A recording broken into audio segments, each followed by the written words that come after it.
আমরা সারাটি বছর কেবলমাত্র আল্লাহর ইবাদতই করব, কিন্তু আপনি সারা বছর ইবাদত করবেন, তারপরেও কিছু কিছু দিন, কিছু কিছু মাস, কিছু কিছু সময় বিশেষ করে আল্লাহ সুবহানাহু ওয়া তাআলার ইবাদত আরো বেশি করতে হবে। এগুলোকে ইবাদতের মৌসুম বলা হয়। যেমন আমরা জানি রমজান মাস হচ্ছে ইবাদতের মাস, শুক্রবার দিন হচ্ছে ইবাদতের দিন, হজের দিন হলো ইবাদতের দিন। আমরা জানি এরকম অনেক প্রসিদ্ধ দিন রয়েছে, কিন্তু আবার অনেক দিন রয়েছে খুবই গুরুত্বপূর্ণ যেগুলো আমরা জানি না, আমাদের সে সম্পর্কে জ্ঞান নেই। তারই একটি মৌসুম হচ্ছে এই জিলহজ মাসের প্রথম 13 দিন, তার মাঝখানে বিশেষ করে 10 দিন। জিলহজ মাসের প্রথম 10 দিন এটি মহান আল্লাহ সুবহানাহু ওয়া তাআলার কাছে অত্যন্ত গুরুত্বপূর্ণ। এই সময়ে ইবাদতের ফজিলত অনেক বেশি। এই সময়ে কিছু করণীয় এবং কিছু বর্জনীয় কাজ রয়েছে। আর আজকের এই জুমার খুতবায় আমি আপনাদের সম্মুখে আমার ক্ষুদ্র জ্ঞানে অতি অল্প সময়ে পবিত্র কোরআনুল কারীম এবং সহিহ হাদিসের আলোকে এই জিলহজ মাসের প্রথম 10 দিনের গুরুত্ব, ফজিলত, এর তাৎপর্য এবং এই 10 দিনে আমাদের কি করণীয় এবং কি বর্জনীয় এ সম্পর্কে কিছু আলোচনা করার চেষ্টা করব ইনশাআল্লাহ তাআলা। আল্লাহ সুবহানাহু ওয়া তাআলা যদি তৌফিক দান করেন, ওয়া মা তাওফীকি ইল্লা বিল্লাহ, আলাইহি তাওয়াক্কালতু ওয়া আলাইহি উনীব। সম্মানিত উপস্থিতি, অত্যন্ত দুঃখের সাথে বলতে হয় আজকে আমাদের দেশের মানুষ সবে বরাত ছিলে, সবে মেরাজ ছিলে, আজকে আমাদের দেশের মানুষ ঈদে মিলাদুন নবী ছিলে। এছাড়াও এরকম যত দিবস রয়েছে আল্লাহ রসুল এবং তার সাহাবায়ে কেরাম আমল করতেন না, এই দিবসগুলোকে আজকে রাষ্ট্রীয়ভাবে ছুটি প্রদান করা হয়, রাষ্ট্রীয়ভাবে উৎসব প্রদান করা হয়, অথচ এদের কোনো ভিত্তি নেই। কিন্তু এই জিলহজ মাসের প্রথম 10 দিনের কথা মহান আল্লাহ সুবহানাহু ওয়া তাআলা পবিত্র কোরআনুল কারীমে শপথ করে বলেছেন, ওয়াল ফাজর, আল্লাহ তাআলা ফজরের শপথ করে বলেছেন। এর ব্যাখ্যায় কেউ কেউ বলেছেন যে জিলহজ মাসের প্রথম 10 দিনের ফজরের কথা, কেউ কেউ বলেছেন প্রত্যেক ফজরের কথা। অথবা এরপরে আয়াতে আল্লাহ বলেছেন ওয়ালায়ালিল আশর, কসম সেই 10 রাত্রির। এখানে 10 রাত্রি বলতে স্পষ্ট বোঝানো হয়েছে জিলহজ মাসের প্রথম 10 রাত্রি বা জিলহজ মাসের প্রথম 10 দিনের কথা। সম্মানিত উপস্থিতি, عن عبد الله بن عباس رضي الله تعالى عنه قال, ابن عباس رضي الله تعالى عنه থেকে বর্ণিত, তিনি বলেন قال رسول الله صلى الله عليه وسلم, رسول الله صلى الله عليه وسلم বলেছেন, ما من أيام الأعمال الصالحة فيهن أحب إلى الله من أيام العشر। মহান আল্লাহ সুবহানাহু ওয়া তাআলার কাছে এই জিলহজ মাসের প্রথম 10 দিনের আমলের চেয়ে মহান আল্লাহ সুবহানাহু ওয়া তাআলার কাছে এই জিলহজ মাসের প্রথম 10 দিনের নেকামলের চেয়ে উত্তম নেকামল আর নেই। আল্লাহ রাসূল বলেছেন জিলহজ মাসের প্রথম 10 দিনের নেকামলের চেয়ে উত্তম আমল আর নেই, আল্লাহর কাছে এর চেয়ে প্রিয় আমল আর নেই। এখন আমার আপনার প্রশ্ন আসতে পারে, তাহলে রমজান মাসের চেয়েও কি শ্রেষ্ঠ? শেখ উসাইমিন রাহিমাহুল্লাহ তিনি খুতবার ভিতরে যখন এই আলোচনা করতেছেন, তারপর তিনি মুসল্লিদেরকে জিজ্ঞেস করলেন যে আপনারা কি বলতে পারেন যে জিলহজ মাসের প্রথম দশকের মর্যাদা বেশি নাকি রমজান মাসের মর্যাদা বেশি? তখন মুসল্লিরা বলল যে রমজান মাসের মর্যাদা বেশি। শেখ উসাইমিন রাহিমাহুল্লাহ তিনি বলতেছেন যে না, রমজান মাসের চেয়ে জিলহজ মাসের প্রথম 10 দিনের মর্যাদা বেশি। সুবহানাল্লাহ। আমাদের প্রশ্ন আসতে পারে যে রমজান মাস এত গুরুত্বপূর্ণ, রমজান মাসের এত নেকি, রমজানের সাওমের এত নেকি, রমজান মাসে সব গুনাহ মাফ হয়, তার চেয়ে বেশি শ্রেষ্ঠ? আসলে হচ্ছে রমজান মাসের শেষ দশকের রাত্রিগুলো হচ্ছে বছরের শ্রেষ্ঠ 10 রাত্রি। রমজান মাসের শেষ দশকের রাত্রি হচ্ছে বছরের সর্বশ্রেষ্ঠ রাত্রি। আর জিলহজ মাসের প্রথম দশকের দিনগুলো হচ্ছে পুরো বছরের মাঝখানে সর্বশ্রেষ্ঠ দিন, যে কথা আল্লাহ সুবহানাহু ওয়া তাআলা বলেছেন, যে কথা মুহাম্মদ সাল্লাল্লাহু আলাইহি ওয়াসাল্লাম বলেছেন। স্পষ্ট সহিহ হাদিস, সহিহ বুখারী 969 নম্বর হাদিস করবেন, সহিহ আবু দাউদে এসেছে, সুনান আবু দাউদে এসেছে, তিরমিজিতে এসেছে, নাসাইতে এসেছে, সহিহ মিসকাতে এসেছে। স্পষ্ট সহিহ হাদিস, আল্লাহ রাসূল সাল্লাল্লাহু আলাইহি ওয়াসাল্লাম বলেছেন, মহান আল্লাহ সুবহানাহু ওয়া তাআলার নিকট সর্বশ্রেষ্ঠ আমল হচ্ছে এই জিলহজ মাসের প্রথম দশকের আমল। সাহাবাগণ আশ্চর্য হয়ে জিজ্ঞেস করলেন, ফাকালু ইয়া রাসূলুল্লাহ ওয়াল জিহাদু ফি সাবিলিল্লাহ, আল্লাহর রাস্তায় জিহাদ করার চেয়ে কি 10 দিনের আমল শ্রেষ্ঠ? বিশ্বনবী সাল্লাল্লাহু আলাইহি ওয়াসাল্লাম বললেন, فقال رسول الله صلى الله عليه وسلم, বিশ্বনবী সাল্লাল্লাহু আলাইহি ওয়াসাল্লাম বলেন, ওয়ালাল জিহাদু ফি সাবিলিল্লাহ, যে না, আল্লাহর রাস্তায় জিহাদ করাও এই 10 দিনের আমলের চেয়ে শ্রেষ্ঠ না।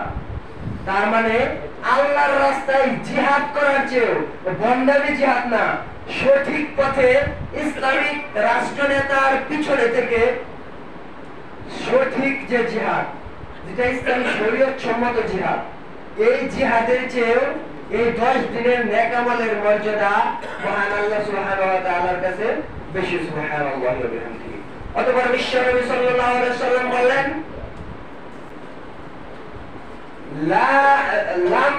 অতঃপর বিশ্বনবী সাল্লাল্লাহু আলাইহি ওয়াসাল্লাম বললেন, লা রাজুলুন, তবে ওই ব্যক্তি ব্যতীত, কোন ব্যক্তি? লা রাজুলুন, ওই ব্যক্তি ব্যতীত, খরাজা বিনাফসিহি ওয়া মালিহি, যে ব্যক্তি তার জান এবং মাল নিয়ে আল্লাহর রাস্তায় জিহাদের জন্য বের হলো, ওয়ালাম ইয়ারজি মিন যালিকা বিশাইইন, এবং তার কিছুই সে নিয়ে ফিরে আসতে পারলো না। হাদিসের ভাষাটা বুঝছেন আপনারা?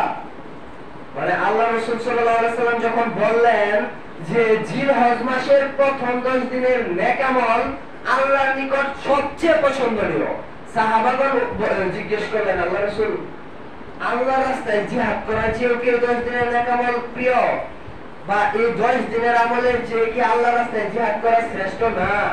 আল্লাহ রাসূল বলেন, না, এই 10 দিনের চেয়ে আল্লাহর রাস্তায় জিহাদ করাও শ্রেষ্ঠ না।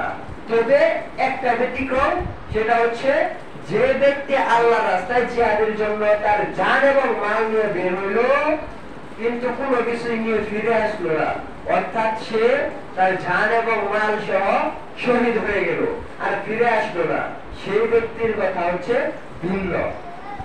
তাহলে বোঝা যাচ্ছে এই 10 দিনের নেক আমলের চেয়েও বেশি শ্রেষ্ঠ সেটি হচ্ছে আপনি জান এবং মাল নিয়ে সঠিক পদ্ধতিতে ইসলামী শরীয়ত সম্মত যে জিহাদ, সেই জিহাদে গেলেন, আপনার জান মাল নিয়ে আর ফিরে আসলেন না, সেটি বেশি উত্তম। আর যদি আপনি শরীয়ত সম্মত কোন জিহাদে অংশগ্রহণ করেন আপনার জান এবং মাল নিয়ে, তারপর আপনি সেখান থেকে আবার ফিরে আসেন, সেই জিহাদের ময়দানে আপনি যুদ্ধে জয়ী হয়ে যদি ফিরে আসেন, তার চেয়েও শ্রেষ্ঠ হচ্ছে এই জিলহজ মাসের প্রথম দশকের নেক আমল। সুবহানাল্লাহি ওয়া বিহামদিহি। অথচ বুখারী মুসলিমের হাদিস, আবু যর রাদিয়াল্লাহু তাআলা আনহু থেকে বর্ণিত, তিনি বলতেছেন, কুলতু রাসূলুল্লাহ সাল্লাল্লাহু আলাইহি ওয়াসাল্লাম, কুলতু ইয়া রাসূলুল্লাহ সাল্লাল্লাহু আলাইহি ওয়াসাল্লাম, আমি আল্লাহর রাসূল সাল্লাল্লাহু আলাইহি ওয়াসাল্লামকে জিজ্ঞেস করলাম, হে আল্লাহর রাসূল, আইয়ু আফদালুল আ'মাল বা আইয়ু আফদাল আমালুল আফদাল, আল্লাহর নিকট সর্বোত্তম আমল কোনটি? তখন বিশ্বনবী সাল্লাল্লাহু আলাইহি ওয়াসাল্লাম বললেন, মান আমানা বিল্লাহ, আল্লাহর উপর ঈমান আনয়ন করা। এক নম্বর কোনটি? আল্লাহর উপর ঈমান আনয়ন করা, ঈমান আনা। দ্বিতীয় হচ্ছে ওয়াল জিহাদু ফি সাবিলিহি, এবং তার পথে জিহাদ করা। তাহলে সর্বোত্তম আমল হচ্ছে আল্লাহর উপর ঈমান আনা, তারপর দ্বিতীয় হচ্ছে তার রাস্তায় জিহাদ করা। আর আল্লাহ রাসূল সাল্লাল্লাহু আলাইহি ওয়াসাল্লাম বলতেছেন, এই জিলহজ মাসের প্রথম দশকের নেক আমল হচ্ছে আল্লাহর রাস্তায় জিহাদ করার চেয়েও শ্রেষ্ঠ। সুবহানাল্লাহি ওয়া বিহামদিহি। তবে যে ব্যক্তি জিহাদ থেকে ফিরে আসলো না, তার কথা ভিন্ন। মনে হয় আপনারা জিলহজ মাসের প্রথম দশকের ফজিলত সম্পর্কে বুঝেছেন। এই হাদিসটা যদি বুঝে থাকেন তাহলে আপনাকে আর বলতে হবে না। কিন্তু তারপরে অনেকের প্রশ্ন থাকতে পারে যে রমজান মাসটা আমরা সারা জীবন শুনে আসলাম যে শ্রেষ্ঠ, কিন্তু জিলহজ মাস যে এত শ্রেষ্ঠ এটা তো আগে কখনো শুনি নাই, কেন এটা এত শ্রেষ্ঠ? তার জবাবে প্রথম উত্তর যেটা সেটা হচ্ছে আপনাকে মনে প্রাণে বিশ্বাস করতে হবে যে যেহেতু বিশ্বনবী সাল্লাল্লাহু আলাইহি ওয়াসাল্লাম বলেছেন এটি শ্রেষ্ঠ, অতএব এটি শ্রেষ্ঠ। তারপরে যদি আমরা দেখি মুহাদ্দিসিনে কেরাম কি বলেছেন, আমরা নিজেরাও যদি চিন্তা গবেষণা করি তাহলে আমরা বুঝতে পারবো কেন এটি শ্রেষ্ঠ। ইবনে হাজার আসকালানী রাহিমাহুল্লাহ তিনি বলেছেন যে জিলহজ মাসের প্রথম 10 দিন এটি হচ্ছে এমন দিন যে দিনে ইসলামের মূল ভিত্তির প্রতিটি আমলই করা যায়। ইসলামের মৌলিক ভিত্তি কয়টি? 5টি। এক নম্বর হচ্ছে ঈমান বা কালেমা, সালাত, যাকাত, সাওম, হজ। এই পাঁচটার সবটি আপনি জিলহজ মাসে করতে পারবেন, বাকি অন্য কোনো মাসে অন্য কোনো দিনে সম্ভব না, শুধু এই 10 দিনেই সম্ভব।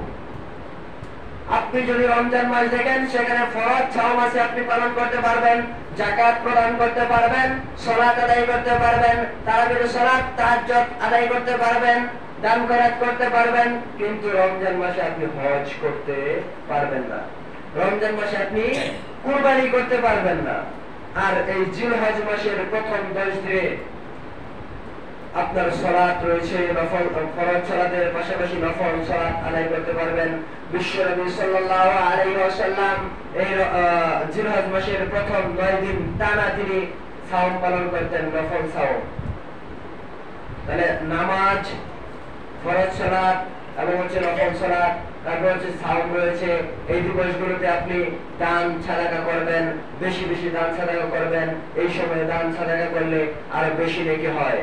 এই সময় আপনি সালাত আদায় করতে পারতেছেন, আপনি যাকাত প্রদান করতে পারবেন, আপনি সাদাকা দিতে পারবেন। এই সময়ে আপনি আল্লাহর রাস্তায় কুরবানি করতে পারবেন, যেটি হচ্ছে জিলহজ মাসের 10ম দিন ইয়াউমুন নাহার। এই 10 দিনের মাঝখানে রয়েছে আরাফার দিন, যা হচ্ছে বছরের সবচেয়ে শ্রেষ্ঠ দিন। প্রতি বছরের মাঝখানে সর্বশ্রেষ্ঠ রাত হচ্ছে কোনটি, কে বলতে পারবেন? লাইলাতুল কদর। সর্বশ্রেষ্ঠ রাত হচ্ছে লাইলাতুল কদর, আর সর্বশ্রেষ্ঠ দিন হচ্ছে ইয়াউমে আরাফা, যেটি হচ্ছে মধ্যপ্রাচ্যের চাঁদের গণনা অনুযায়ী তাদের 9ম দিবসে হয় আরাফার দিবস। আর এই আরাফার দিবসে আল্লাহ সুবহানাহু ওয়া তাআলা যত মানুষকে ক্ষমা করেন, পৃথিবীর আর কোন দিনে এত মানুষকে ক্ষমা করেন না। এই আরাফার দিনে মহান আল্লাহ সুবহানাহু ওয়া তাআলা যত মানুষকে জাহান্নাম থেকে রক্ষা করেন, পৃথিবীর আর কোন দিবসে এত মানুষকে জাহান্নাম থেকে ক্ষমা করেন না। অতএব আমরা দেখতে পাচ্ছি যে আরাফার দিন শ্রেষ্ঠ এক পৃথিবীর শ্রেষ্ঠ দিন এবং সবচেয়ে ক্ষমার দিন রয়েছে কি জিলহজ মাসের দশকে। কুরবানির দিন জিলহজ মাসের দশকে, হজের দিনগুলো জিলহজ মাসের। তাহলে আমরা এটাই বোঝাতে চাচ্ছি যে আপনি অন্য যে কোনো আমল আপনি রমজান মাসে করতে পারবেন, রমজান মাস শ্রেষ্ঠ এর কথা আমরা বলি, কিন্তু রমজান মাসে আপনি কুরবানি করতে পারবেন না, রমজান মাসে আপনি ফরজ হজ করতে পারবেন না, রমজান মাসে আপনি ইয়াউমে আরাফা পাবেন না। তাহলে বোঝা যায় যে এই বিশেষ কিছু দিনের জন্যই বিশ্বনবী সাল্লাল্লাহু আলাইহি ওয়াসাল্লাম এই জিলহজ মাসের শ্রেষ্ঠ করেছেন। আমরাও যেন এই জিলহজ মাসের শেষের গুরুত্ব, তাৎপর্য, মহত্ব আমরা যেন বুঝে সে অনুযায়ী একে মর্যাদা দিতে পারি, আমরা প্রাধান্য দিতে পারি এবং এই দিবসগুলোকে বেশি বেশি নেকামল করতে পারি। আল্লাহ সুবহানাহু ওয়া তাআলা আমাদেরকে সে তৌফিক দান করুক। আমরা সকলে বলি আমিন।